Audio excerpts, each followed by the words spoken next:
Christian Salençon, en général, on ne le présente pas, mais au cas où certains ne le connaîtraient pas. Donc, Christian Salençon est prêtre du diocèse de Nîmes. Il est théologien.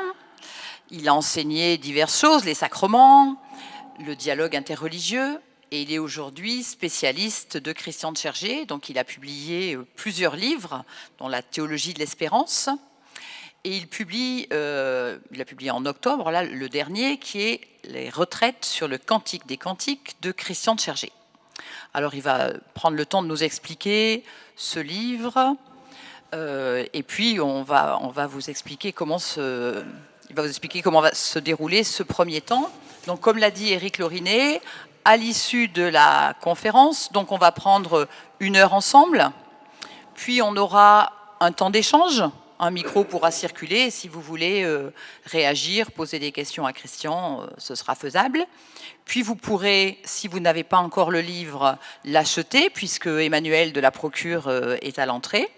Et si vous l'avez déjà acheté, le faire signer par Christian. Voilà. Merci, bonsoir à tous. Ce livre qui s'appelle « Retraite sur le Cantique des Cantiques » était un document que j'avais trouvé. C'est une retraite que Christian de Chergé, prieur des moines de Tibérine, avait prêché à des petites sœurs de Foucault au Maroc, à Mohamedia, en 1990. Voilà. Donc c'est une retraite prêchée à des religieuses à partir de ce livre, Le Cantique des Cantiques. Peut-être qu'il faut que je dise un mot de Christian de Chergé quand même. Vous le connaissez, je vais aller très vite. Christian de Chergé, prieur des moines de Tibérine, qui est maintenant les moines de Tibérine sont d'autant plus connus qu'il y a eu le film qui a permis à beaucoup de les connaître. Christian de Chergé, ce qu'on sait moins, parce que ça n'apparaît pas dans le film, c'est que son histoire est une histoire qui a été marquée par une rencontre décisive dans sa vie lorsqu'il faisait la guerre d'Algérie, qu'il avait été appelé comme sous-officier. Il avait rencontré Mohamed, le garde champêtre du village, avec qui il avait noué une grande amitié. Et puis, un jour, Christian a été pris dans une embuscade, et Mohamed, le garde champêtre, a fait en sorte que Christian ait eu la vie sauve. Mais par contre, donc Christian a eu la vie sauve, mais on a retrouvé Mohamed assassiné 2 ou 3 jours après, à côté du puits.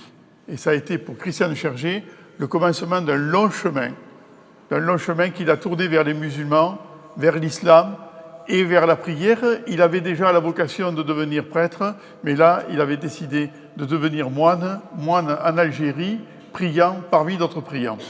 Et puis vous connaissez la suite de l'histoire, comment avec ses frères, ils ont été enlevés en 96, et après ils ont été assassinés, voilà. Certainement pas par le GIA, comme les politiques ont voulu nous le faire croire. Là, ça c'est pour Christian de Chergé.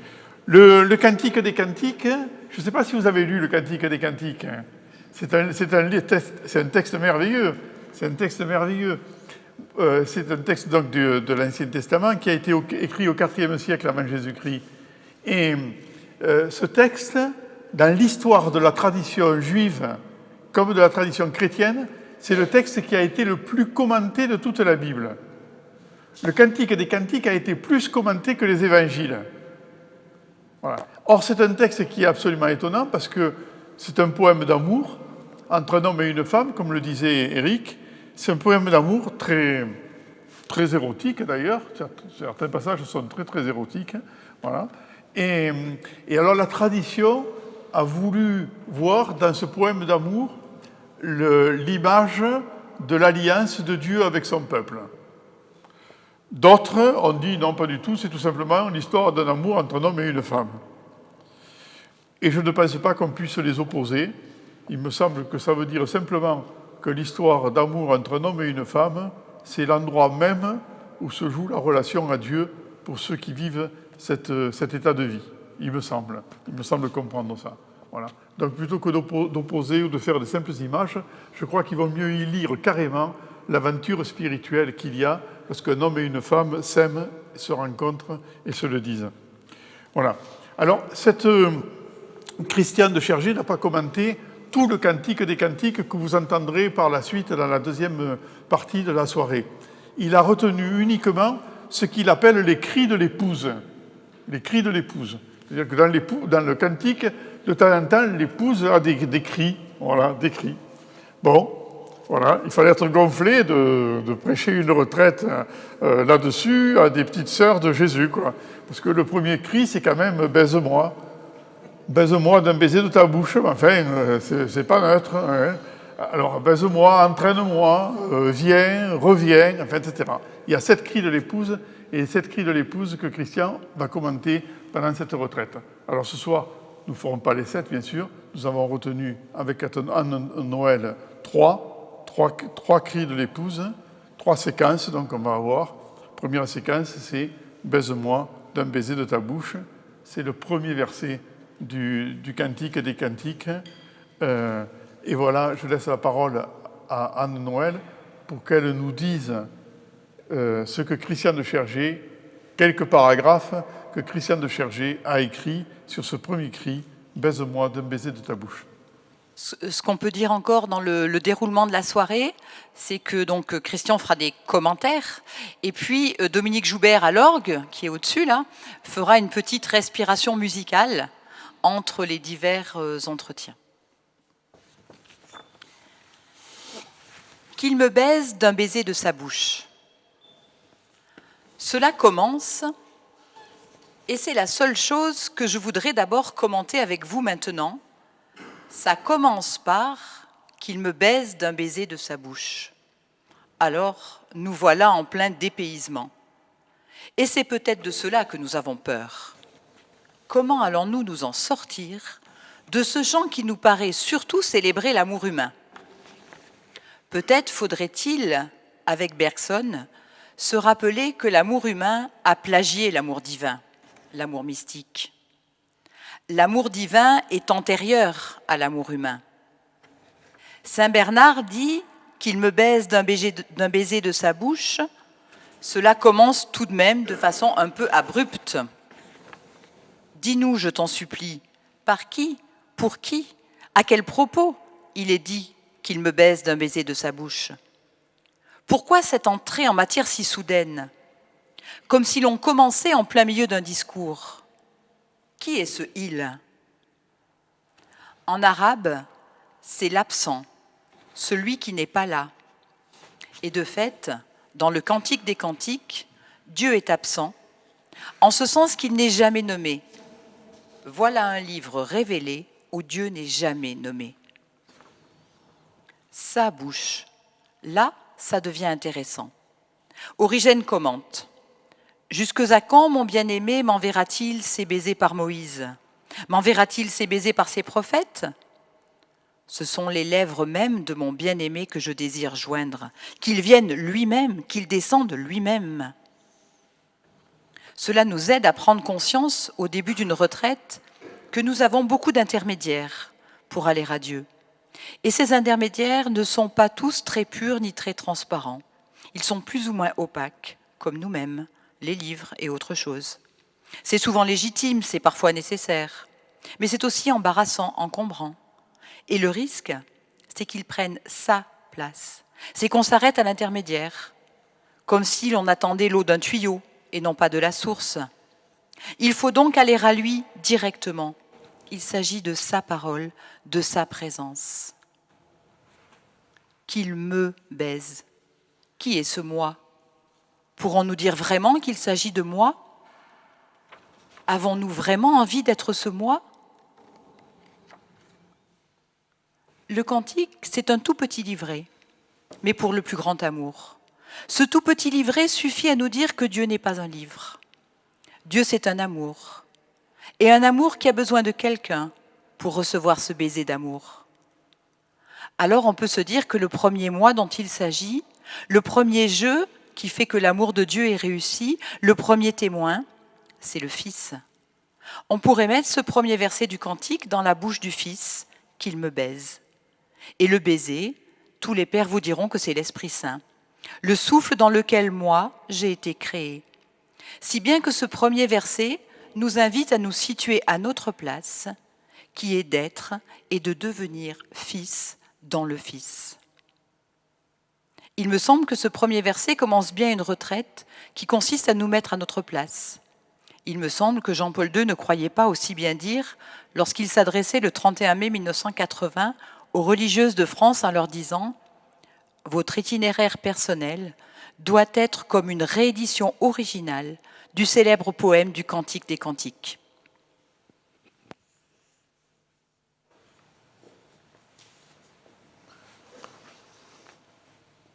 Voilà, c'est des textes qu'il faut lire et relire lentement, d'autant plus que je vous mets en garde avec Christian de Chergé, je le connais bien, quand vous croyez avoir compris quelque chose, vous n'avez compris qu'un premier degré, mais souvent derrière, il y a quelque chose de plus profond à comprendre.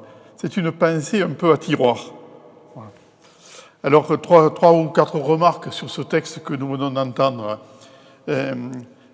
Qu'il me baise. Voilà. Le registre de la foi, c'est le registre de l'amour. Le registre de notre foi, de la foi des chrétiens, c'est le registre de l'amour. C'est une histoire d'amour, notre histoire. C'est une histoire d'amour. C'est pas une histoire d'abord de morale, c'est pas une histoire d'abord de religion, c'est d'abord une histoire d'amour. Voilà. Et une histoire d'amour, c'est une histoire de passion. C'est une passion. Il n'y a pas d'amour sans passion, à moins que ce soit des amours platoniques, mais enfin bon... Mais l'amour, c'est une affaire de passion. Et notre relation à Dieu, c'est une affaire de passion. Ça vient nous chercher là, à cet endroit-là. Voilà. Ça vient nous chercher dans notre désir. Si nous lisons les psaumes, d'ailleurs, les psaumes nous renvoient toujours à notre désir. Je désire le Seigneur, je suis comme une terre aride, altérée, sans eau. C'est cette espèce d'invitation, d'appel à ce que Dieu vienne, à ce qui vienne remplir ma vie, à ce qui vienne me combler, à ce qui vienne combler le manque qu'il y a à l'intérieur de nous. Voilà. La foi, c'est une histoire d'amour. La foi, c'est une histoire d'amour et d'amour passionné. C'est une histoire de désir. Et de désir absolu, ça, c'est la radicalité de la foi. Mais il faut oser le dire. Il faut oser dire à Dieu, viens me baiser d'un baiser de ta bouche. Quel effet ça me fait quand je me suis en train de dire ça? Est-ce que je dis ça au Christ? Et quand je le dis, qu'est-ce que ça me fait? Ça peut me faire toutes sortes de sentiments. Je peux avoir des sentiments de peur, un peu de retrait, d'envie, de soif, et en même temps de retrait. On est pris dans des sentiments contradictoires.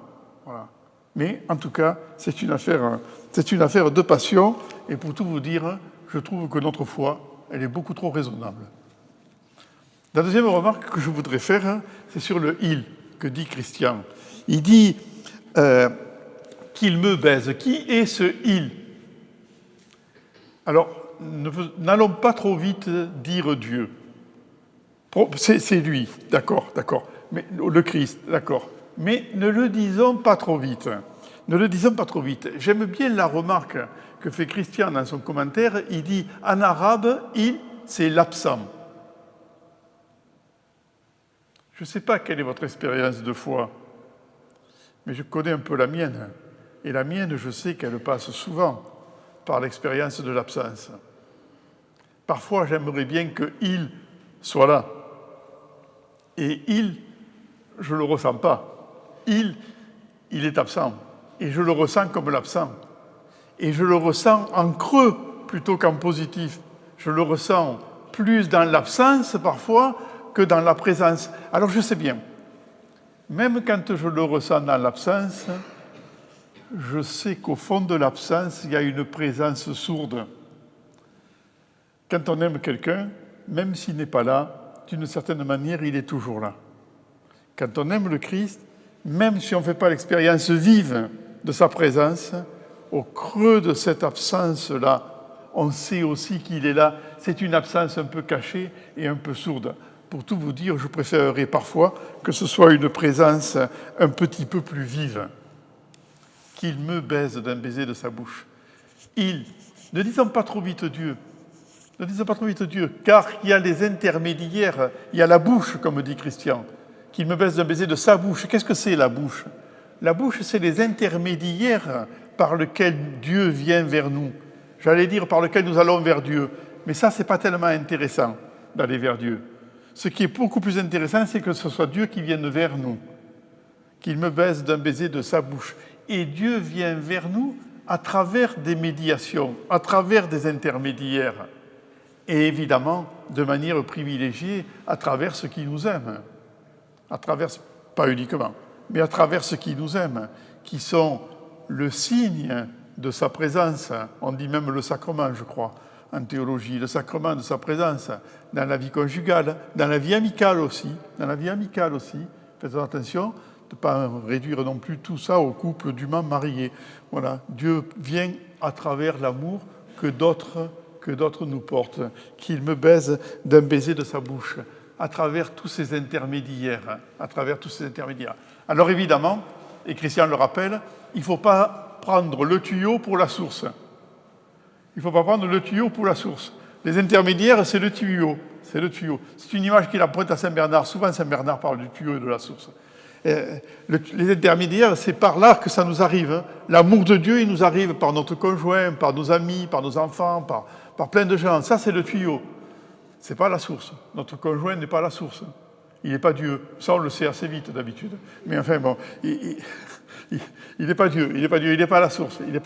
Mais il est l'intermédiaire, la bouche par laquelle cela nous arrive. Dernière remarque sur cette première séquence, Dieu n'est pas nommé.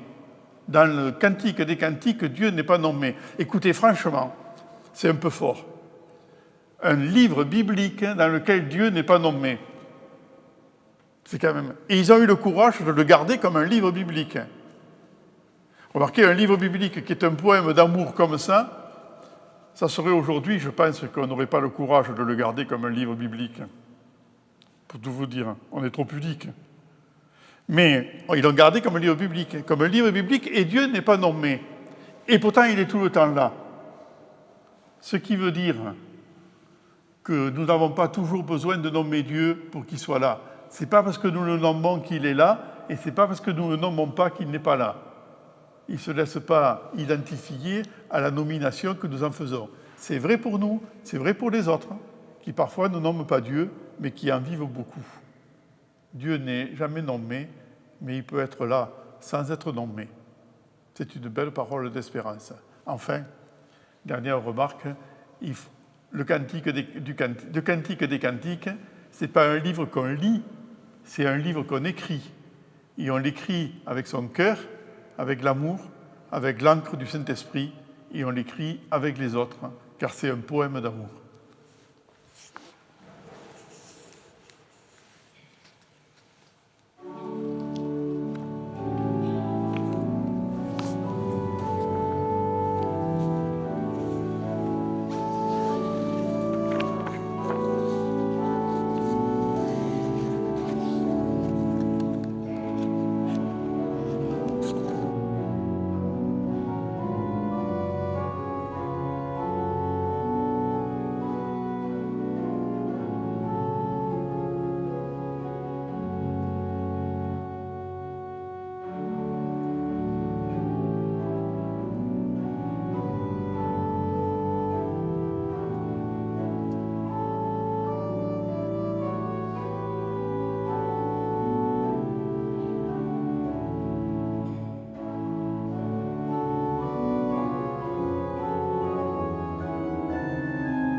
Le second cri, contrairement à ce que je vous ai dit, en fait, ce n'est pas un cri de la bien-aimée, c'est un cri du bien-aimé.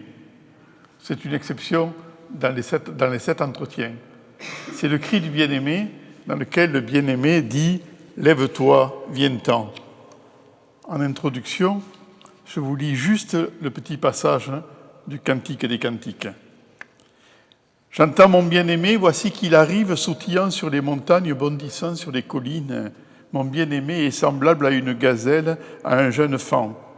Mon bien-aimé élève la voix, il me dit « Lève-toi, ma bien-aimée, ma belle, viens, car voici l'hiver passé. C'en est fini, les pluies, elles ont disparu.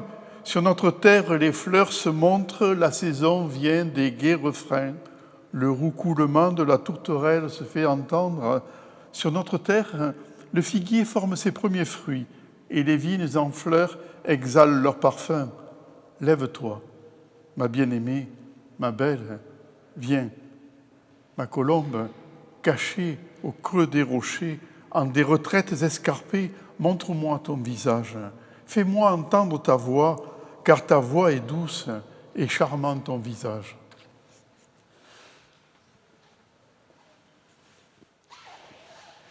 Lève-toi, ma bien-aimée, ma belle, et viens. Lève-toi, mets-toi debout. On pourrait imaginer que ce cri, qui est celui du bien-aimé, il vient à notre oreille. Le bien-aimé vient le murmurer à l'oreille de la bien-aimée qui dort, tout doucement, car il ne veut pas l'éveiller contre son gré. Mais il faut bien quand même qu'il prenne l'initiative, car toute la nature est en climat de résurrection, de printemps. Serait-elle la seule à rester couchée, à ne pas s'éveiller, à ne pas participer à cette grâce de résurrection ? Elle doit trouver en elle-même l'énergie de sa résurrection. Ça, c'est l'heure de son bon vouloir. Lui, il est là pour l'appeler, et le baiser de Dieu, ce pourrait être ce cri à notre oreille, debout, lève-toi, surgis. Se lever, c'est ressusciter. Ressusciter, c'est se lever. Et les crins de cet éveil, c'est un contexte de printemps. Nous sommes chaque matin au printemps. C'est notre lieu d'éveil, sinon Pâques ne voudrait rien dire. Il y a un printemps chaque matin. Dieu crée du nouveau, comme pour mieux dire qu'il est là et qu'il est là avec. Je vais faire un petit détour par un passage de l'Évangile que j'aime bien, la guérison de la femme courbée. Pourquoi je trouve ce texte magnifique ? Cette femme, imaginez comme elle était courbée, c'est-à-dire qu'elle ne pouvait voir que la terre à ses pieds, ou si elle était vraiment complètement courbée, elle ne pouvait regarder que son nombril.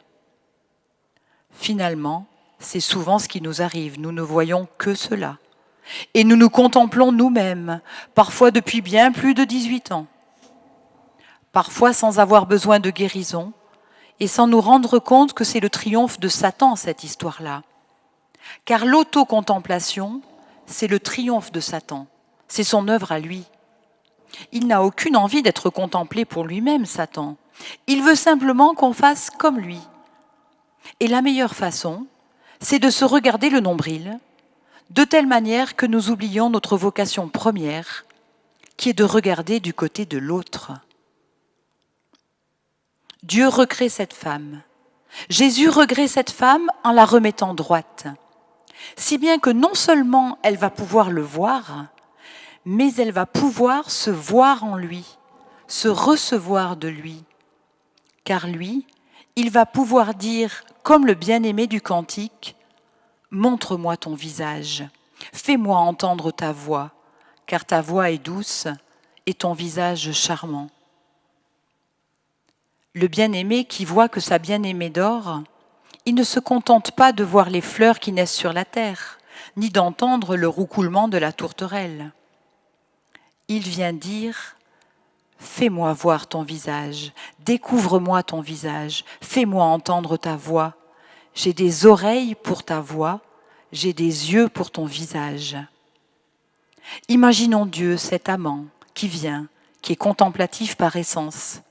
Il est aussi actif, il crée, et nous lui avons dit « entraîne-moi ». C'est ainsi que cela commence. Mais dès qu'il crée, il devient contemplatif. Il vit que cela était bon. Quand nous nous interrogeons sur notre vocation, sommes-nous actifs? Sommes-nous contemplatifs? Si nous ne sommes pas l'un et l'autre, nous ne sommes pas à l'image et à la ressemblance.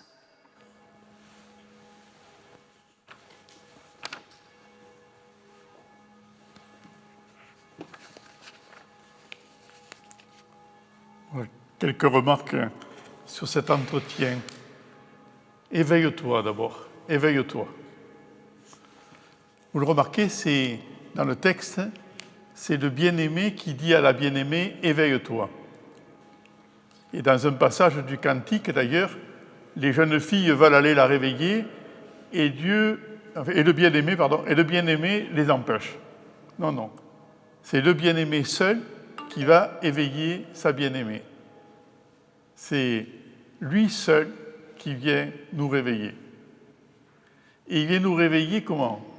Il vient nous réveiller, il est caché dans le treillis, dit le texte. Il est dans le treillis des événements. Il est dans le treillis des événements et des rencontres. Oh, il ne fait pas de bruit. Car il ne faut pas nous réveiller avant notre bon plaisir. Ça, c'est la délicatesse du bien-aimé vis-à-vis de sa bien-aimée. Il a bien envie de la réveiller, mais il n'a pas envie de la réveiller si ce n'est pas selon son bon plaisir, si ça ne lui fait pas plaisir. Et donc, le bien-aimé nous prendra toujours avec beaucoup de délicatesse. Il vient nous appeler, mais pas trop fort, pour que nous l'entendions si nous avons envie de l'entendre. Éveille-toi. Éveille-toi pourquoi? Éveille-toi. Pourquoi? Parce que c'est le printemps. Parce que c'est le printemps. C'est le roucoulement de la tourterelle. Les vignes sont en fleurs. Les premiers bourgeons du figuier sont là. Réveille-toi, c'est le printemps. C'est le printemps. Quel dommage ce serait que la bien-aimée ne se réveille pas alors que c'est le printemps. Regardez la délicatesse du bien-aimé. Il ne réveille pas la bien-aimée pour lui demander de faire des choses. Le bien-aimé pourrait venir réveiller la bien-aimée en lui disant « Tu sais, il faudrait faire des choses. Il faudrait faire des choses. » Le bien-aimé ne nous demande pas de faire des choses. Vous permettez que j'aille jusqu'au bout? Le Christ ne nous demande pas de faire des choses. Toutes nos activités, je crois que ça finit par le fatiguer. Je pousse peut-être un peu, mais il nous réveille pour que nous profitions de la vie, pour que nous sachions aimer la vie, contempler la vie, accueillir le printemps qui est là, les pousses qui sont là, tout ce qu'il y a de beau, contempler la nature, contempler le monde, contempler les autres. Il nous réveille pour notre bonheur. Il nous réveille toujours pour notre bonheur.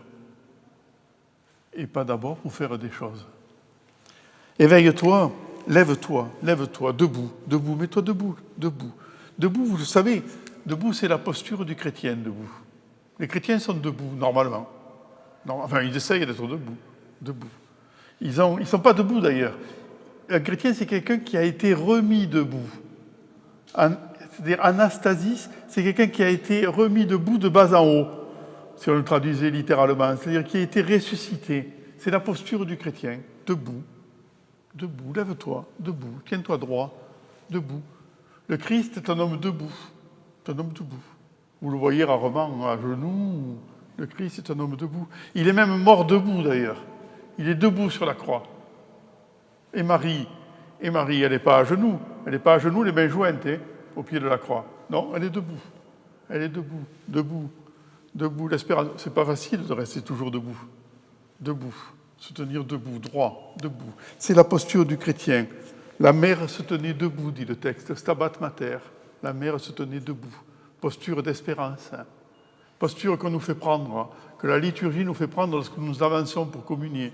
Debout, les mains ouvertes, comme dans la vie. Essayez d'être debout, les mains ouvertes. Pas toujours facile. Essayez d'être debout. Et à ce moment-là, Et à ce moment-là, il évoque, Christian évoque ce texte d'évangile dont il dit qu'il aime beaucoup cette femme courbée de l'évangile. La femme courbée de l'évangile. Vous savez qui c'est, la femme courbée de l'évangile? C'est pas marqué dans les petites notes en bas, mais vous savez qui c'est? C'est l'Église. C'est l'Église, la femme courbée. La femme qui n'est pas encore complètement droite. Vous n'avez pas remarqué? Pas complètement, un peu comme ça. Voilà. C'est l'Église. Et quand je dis l'Église, c'est vous et moi. C'est vous et moi. Debout. Debout. Il la remet debout. Il nous remet debout. Il nous remet debout. Il nous remet droit. Pourquoi on est courbé? Pourquoi on est courbé? Chacun pourrait dire pourquoi il est courbé. Tiens, c'est intéressant de savoir. Pourquoi l'Église, elle est courbée? Parce qu'elle se donne des responsabilités qui ne sont pas les siennes, je crois. Pourquoi l'Église, si elle était dans l'éveil du printemps, lève-toi, regarde le printemps, elle serait peut-être moins courbée. Et moi aussi, je serais moins courbé si j'étais dans ce regard contemplatif. Voilà. Peut-être qu'il y a des choses qui nous ont pesé aussi. Puis il y a peut-être des choses, on a pris des coups aussi. On a pris des coups. Vous savez comment on fait quand on prend un coup dans l'estomac? Immédiatement, on est courbé, quoi. Et entre le moment où on prend le coup et le moment où on se remet debout, il faut des fois un peu de temps quand même. Un peu de temps. Voilà, le Christ nous redresse, il nous remet debout. Il nous remet debout. On est debout aussi, on est courbé aussi parce qu'on travaille trop. On travaille trop. Je ne sais pas si vous avez remarqué. Moi, je travaille trop. Moi, je travaille trop. Mais je pense que on travaille tous trop. On travaille trop. Le travail, c'est pas chrétien. Hein. Le travail, c'est pas chrétien. C'est parce que j'ai l'accent du midi que je le dis. Le travail, c'est pas chrétien. Notre vocation, c'est pas le travail. Hein. Notre vocation, c'est le repos. On est fait pour le repos. Même quand on travaille, d'ailleurs, il faut travailler comme si on se reposait.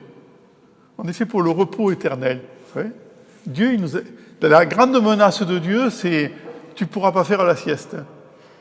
Non, il ne dit pas comme ça dans le psaume, mais il dit « si vous fermez votre cœur, vous n'entrerez pas dans mon repos ». Vous n'entrerez pas dans mon repos. Voilà. C'est dire si le repos, on est vraiment fait pour le repos. On est vraiment fait pour le repos. Des fois, on travaille trop. On travaille trop. Enfin, vous comprenez ce que je veux dire. Hein. Je le dis avec un brin d'humour. Mais vous voyez bien comment aujourd'hui, on pousse toujours à faire des choses, des activités, des trucs. Et peut-être que c'est au détriment. Peut-être que c'est au détriment de la vie. Peut-être que c'est au détriment de la contemplation, de la prière. Peut-être, je ne sais pas. Peut-être. Voilà. Debout, lève-toi. Et pourquoi le bien-aimé demande à la bien-aimée d'être debout? Parce que si tu es debout, je vais voir ton visage. Si tu es courbé, je ne vois pas ton visage. Et si tu es encore plus courbé, d'ailleurs, tu vas regarder ton nombril, et alors là, on ne verra rien du tout. Mais debout, montre-moi ton visage. Montre-moi ton visage. Regardez ça. Souvent, nous disons à Dieu, dans la prière, nous disons « montre-moi ton visage ». Mais là, c'est pas ça. C'est le bien-aimé, c'est le Christ qui me dit « montre-moi ton visage ». Il a envie de contempler mon visage. Moi, je croyais que je contemplais le visage de Dieu, enfin que je cherchais, et c'est lui qui a envie de regarder mon visage, de contempler mon visage. Montre-moi ton visage. Montre-moi ton visage et fais-moi entendre ta voix. Et fais-moi entendre ta voix. C'est pas beau, ça? Voilà. C'est ce que dit le bien-aimé. Montre-moi ton visage et fais-moi entendre ta voix. Dieu se fait contemplatif de l'homme. Dieu, le Père, a dû contempler le visage du Fils longuement, autant que le Fils a dû contempler le visage du Père. Et cette contemplation du Père et du Fils, je crois comprendre qu'elle se continue dans l'histoire, et que le Père aime beaucoup regarder nos visages d'hommes et de femmes, écouter notre voix. Et peut-être que quand il regarde notre visage, c'est le commencement pour que nous regardions le sien. C'est peut-être le commencement du face-à-face.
Dans le troisième et dernier tableau que nous avons retenu pour ce soir, avec Anne-Noël, nous avons retenu un texte qui est tiré d'un des entretiens de Christian à partir d'un cri de l'épouse qui est le cri « Viens ».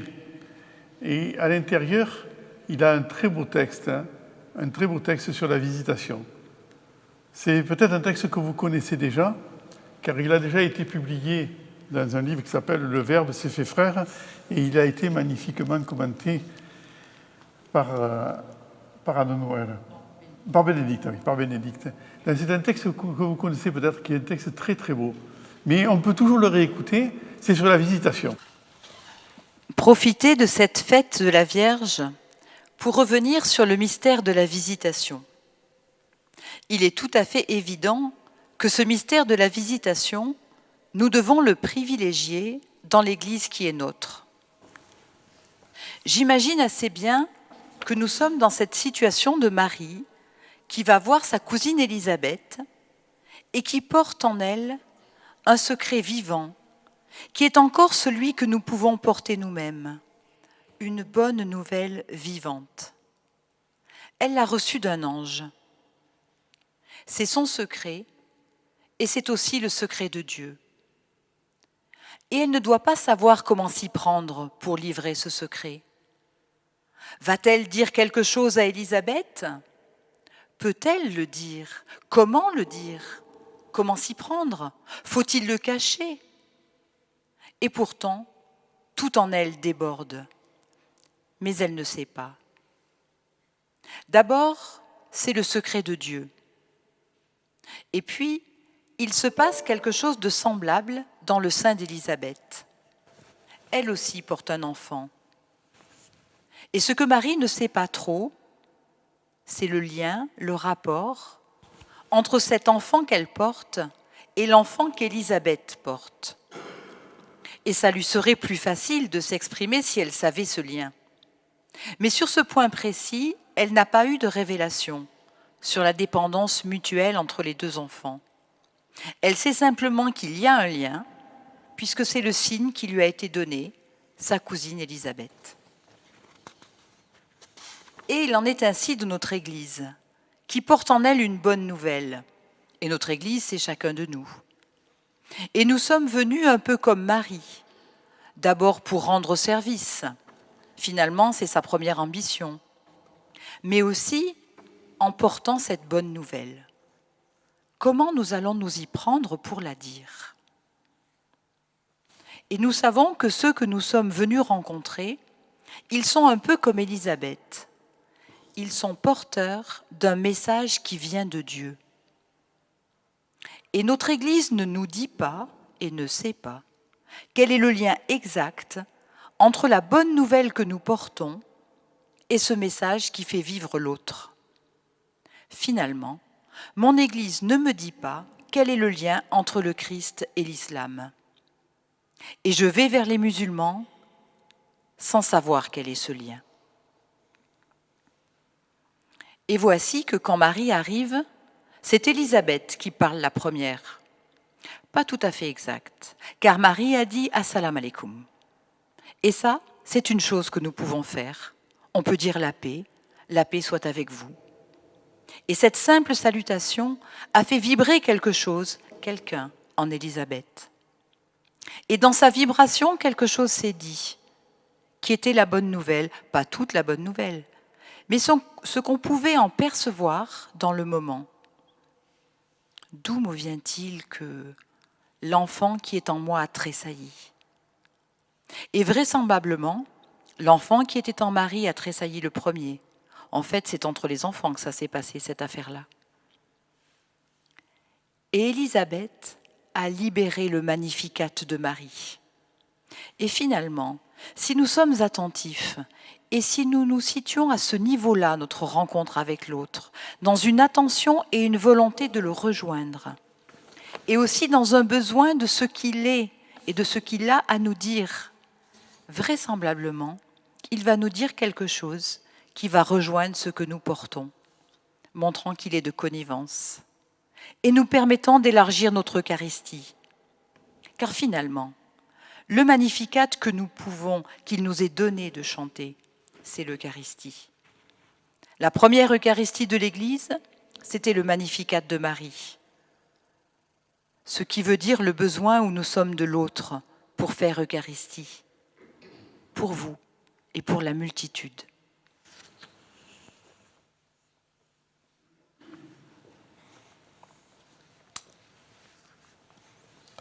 C'est un très beau texte sur la visitation. La rencontre du bien-aimé et de la bien-aimée, c'est une visitation. Nos rencontres entre conjoints ou entre amis, entre gens qui s'aiment, ce sont des visitations. Nos rencontres de la vie, dans la vie, ce sont des visitations. Nous ne rentrions pas dans la visitation si nous la limitions uniquement à la rencontre de Marie et d'Élisabeth. Les artistes, d'ailleurs, ne s'y sont pas trompés. Tous les peintres, les sculpteurs, ils sont innombrables à avoir essayé chacun de peindre ou de sculpter la visitation et de nous faire rentrer à travers cette figure-là dans le mystère de la rencontre. Car le mystère de la rencontre et de toutes les rencontres, c'est toujours une visitation. C'est quand ce que porte l'un trouve écho dans ce que porte l'autre. Quand ce que porte l'autre trouve écho dans ce que porte l'un. Ce qui vibrait à l'intérieur de Marie faisait vibrer à l'intérieur d'Élisabeth, et ce qui vibre à l'intérieur d'Élisabeth fait vibrer à l'intérieur de Marie. C'est entre les enfants que ça s'est passé, dit Christian. Il y avait longtemps qu'on le disait, c'était Origène qui avait dit ça d'abord. Voilà. C'est entre les enfants que ça s'est passé. Toute rencontre, au fond, authentique, est une visitation. Quand la parole que nous portons, ce qui nous est précieux, ce qui nous est cher, trouve écho en l'autre, et quand ce que porte l'autre trouve écho à l'intérieur de nous. C'est un mystère, c'est le mystère même de la rencontre, mais Dieu vient habiter le mystère de nos rencontres. Dieu vient habiter la rencontre. C'est peut-être un des lieux privilégiés, d'ailleurs, où Dieu aime bien se tenir, c'est dans la rencontre, dans toutes les formes de la rencontre d'ailleurs, assez diverses. Alors Christian relie ce texte de la visitation aussi avec la rencontre des autres croyants, et en l'occurrence avec la rencontre des musulmans, puisqu'il vit en Algérie et que les religieuses à qui il prêche cette retraite vivent au Maroc. Marie, il se compare à Marie. Comme Marie, nous sommes porteurs d'une bonne nouvelle, d'un message. Nous ne savons pas toujours très bien comment le dire. Mais l'autre aussi, il est porteur d'un message. Je cite Christian. Il est porteur d'un message aussi qui vient de Dieu, dont je peux aussi entendre quelque chose. Car si je n'entends rien de ce que porte l'autre, l'autre n'entendra rien de ce que je porte moi. Il faut qu'il y ait réciprocité.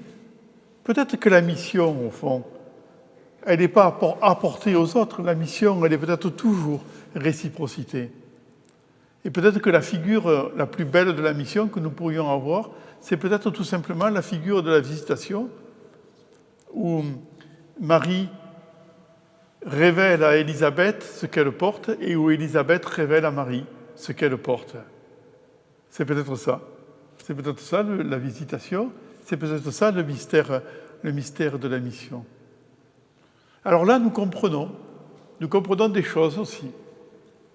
Car au fond, je vais le dire en galégeant un peu, comme on dit dans le Midi, car au fond, c'est quand même curieux que Marie ait dit le Magnificat au moment de la visitation. Franchement, elle aurait dû le dire au moment de l'Annonciation. Elle a au moins un temps de retard. C'est au moment de l'Annonciation, quand on lui dit « Voilà, tu vas concevoir, tu vas avoir un petit », c'est à ce moment-là, après avoir posé les questions qu'elle a posées, c'est à ce moment-là qu'elle aurait dû dire « Je suis contente, mon âme exalte le Seigneur ». Enfin, voilà, le Magnificat aurait dû sortir à ce moment-là. Or, le Magnificat ne sort pas à ce moment-là. Il faut qu'elle rencontre Élisabeth. Et c'est parce qu'Élisabeth lui dit « Tu es bénie avec toutes les femmes », c'est la traduction que je préfère, parce qu'Élisabeth lui dit « Tu es bénie avec toutes les femmes », alors là, elle réalise ce qu'elle porte en elle, comme si elle n'avait pas complètement réalisé, comme si elle n'avait pas pris la mesure de ce qui lui arrivait, et comme s'il fallait la rencontre avec Élisabeth pour que Élisabeth lui révèle, finalement, le bonheur qui est le sien. Et alors là, pour le coup, elle rattrape son retard. Là, elle se lâche, si je puis dire, si vous me permettez de le dire comme ça. Mon âme exalte le Seigneur, exulte en Dieu mon Sauveur, etc., etc. On ne l'arrête plus, quoi. On l'arrête plus. Elle est partie dans un hymne de joie extraordinaire. Comme le dit Christian de Chergé, c'est Élisabeth qui a libéré le Magnificat de Marie. Et ça donne peut-être le sens de nos rencontres. Lorsque nos rencontres sont authentiques, elles viennent libérer et révéler des choses que nous portons à l'intérieur de nous. Elles viennent nous comprendre, nous permettre de comprendre ce qui fait le cœur de notre vie, ce qui nous habite vraiment. C'est au moment où nous pouvons le dire, où nous pouvons en parler dans la rencontre avec l'autre, que nous prenons la mesure de ce que nous portons, de la parole qui est en nous. Et Élisabeth a libéré le Magnificat de Marie, et peut-être que nos rencontres ont vocation à libérer le Magnificat que nous portons les uns et les autres, et aussi de permettre aux autres de révéler, de libérer aussi le Magnificat qu'ils portent. Ça, dit Christian, le Magnificat de Marie, ça a été la première Eucharistie de l'Église. La première Eucharistie de l'Église. D'ailleurs, je ne sais pas si vous avez remarqué, vous avez peut-être été choqués de ça. Le jeudi saint, elle n'y est pas, Marie. Elle n'est pas à la scène. Elle a loupé la première messe, si je puis dire. Oh, pardon. Mais non, peut-être pas. Peut-être que le Magnificat, c'était la première Eucharistie, de Marie. Et si c'est vrai, ça veut dire aussi que nos Eucharisties, ce n'est pas uniquement dans la messe que nous les célébrons, mais c'est aussi dans les rencontres que nous célébrons, d'une certaine manière, pour une part, l'Eucharistie.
Le Cantique des Cantiques, c'est un petit livret pour un très grand amour. C'est peut-être ce qu'on peut se souhaiter en ce début de Semaine Sainte. C'est que notre foi soit celle d'un très grand amour et que le sens divin de nos rencontres de couple, amicales, toutes les formes de rencontres nous apparaissent de plus en plus comme le lieu même de nos rencontres avec le bien-aimé, en attendant le jour où nous pourrons le rencontrer face à face. Encore un mot. À la fin du Cantique des Cantiques, la bien-aimée, elle a changé de nom. Elle s'appelle, vous savez comment?